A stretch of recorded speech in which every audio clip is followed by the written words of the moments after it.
Welcome back to chapter 2 of the Sourdough Bible. If you missed part 1, just go find it pinned to my page, but let's dive right into what we should expect after we have started our starter. Your starter might look really promising at first. You might get a rise out of it. It might actually smell like yeast.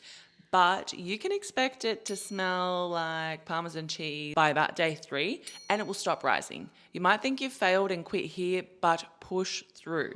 This is normal. When it rises in the first few days, this is called a false rise. It will stop rising for a while. Continue to discard and feed in those ratios that we spoke about in the first video every single day. So what would you consider an established starter? 10 to 14 days old, and I tend to err on the side of caution just to make sure it's safe and that you're going to get a really good bread out of it. Otherwise, you will be disappointed and you might give up your journey earlier than what you thought. It should be reaching its peak within a few hours of being fed and needs to at least double in size for 3 days in a row. Make sure it's at least doubling in size. This is where we use the rubber band method. Place the rubber band at the top of where the starter is after being fed, and then we'll measure how much it's risen from feeding. A starter will be on the rise when it's doming at the top. Once it's reached its peak, it will flatten out. It will start to become bubbly on top, may even concave a little bit. This is the perfect time to use it when it's at its peak. Once it's fallen too much, you will need to refeed it before you can use it again.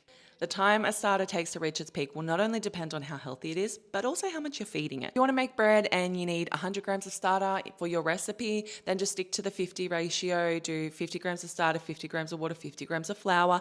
That will give you enough to make your bread and have enough starter left over to keep feeding it tomorrow. If you find your starter's taking too long to rise, you don't have enough hours in the day to get in all your stretch and folds plus your bulk ferment, then you might want to consider giving it a really heavy feed before bed, and by the time it gets through the food, you might be ready in the morning to start mixing your dough. Heavier feeding might look like a 1-3-3 ratio, which means you're giving it extra food and it's going to take longer to get through it. A starter really shouldn't go in the fridge until it's established, and I will speak about this later on, but you can keep a more low maintenance starter once you get it going. If I've left anything out, please put it in the comments, or if you have any further questions, feel free to shoot them through.